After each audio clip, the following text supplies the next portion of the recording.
I was sitting at my dining room table, and Governor Branstad vetoed a $56 million education appropriation in July 3rd, 2015.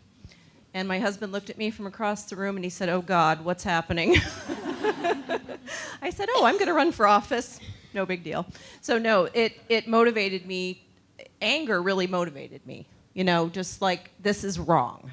I never thought I'd run for office. I'd served on a couple different boards, the Central Iowa AIDS Project, the Primary Health Care Board, but never ran for office before. And I was just, frustrated with what's going on, decided I wasn't going to let them have my state, not without a fight, and had an amazing group of volunteers who stepped up and said, not only you should run, but we'll help you. Yeah. Same day Claire was deciding, I was deciding. The same thing prompted me to want to run. It was the veto of the education one-time funding. It was ridiculous. It was cynical. It was a lie. It was based on a lie. And so I got fired up to run, and then I lost, and it was super embarrassing and awful. And then I realized that next February that it wasn't about me, that it was about the people that I could try to help.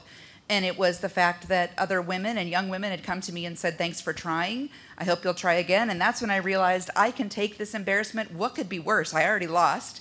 So why don't I try again? And then my opponent ran to redder pastures, and it became a completely different race. And I won. And I had gotten to the point where I had been doing a lot of volunteer work on things like I was the board chair for Planned Parenthood Voters of Iowa. I had been the vice chair of the Iowa Democratic Party. And so it was very natural for me to do something like this. And I just, quite frankly, was just kind of sick of how I felt like I was being represented. What really got me on the path to this recent election was the time that I spent as a foster parent. It opened my eyes to how much your childhood really impacts who you become as an adult.